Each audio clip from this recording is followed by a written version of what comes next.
So I'm talking about gloves today, and I'm going to talk about the gloves I've used for training and for work. And I don't mean like winter gloves. I mean work gloves, training gloves, shooting gloves, that kind of stuff.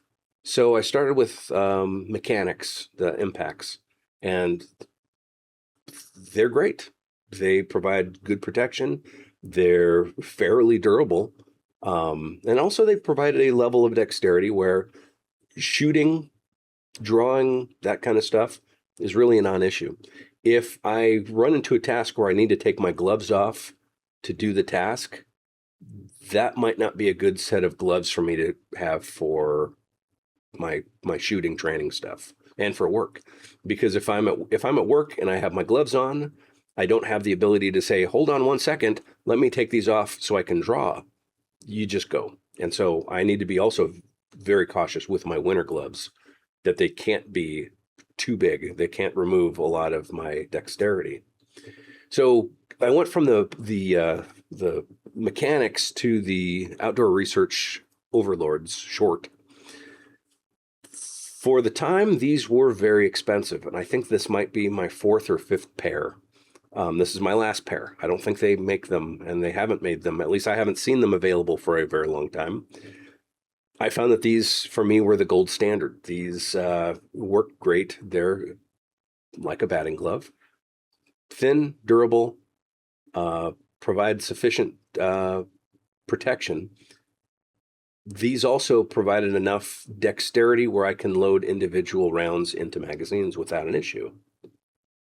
So that's kind of nice to be at the range, be at training, and not have to constantly take gloves on and off. Just start reloading mags right away. It's just nice. The problem, though, I ran into with these is because they're discontinued or because they're not readily available, I needed to find something to replace them. Because if you think about it, there are two different ways we can go about something like this. This is a disposable item. This is something that wears out eventually. Yeah, I don't use these anymore. These are kind of my standard that I have put away. If you have something that you think this is it. This is the solution to all of your problems.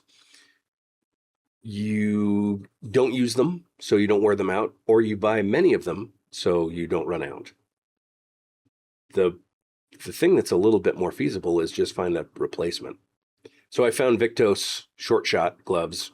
I think these are also now discontinued, but these provided a lot of the same features as the Overlords. Definitely a lot cheaper too. And basically I just have them on the loop on a carabiner on my training belt. I also have a pair of these in black for work use.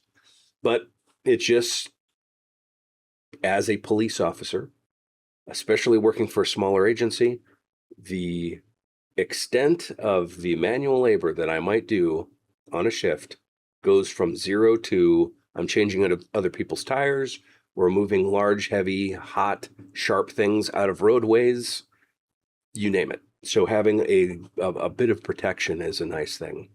And that having that protection, but still the ability to draw and shoot is kind of important. So for me, this is still an ongoing journey. I'm still looking for the latest and the greatest. I do have that gold standard that I found with the Overlords. And yeah, this is something I don't know that everyone really thinks that much about, but I'm just kind of weird that way.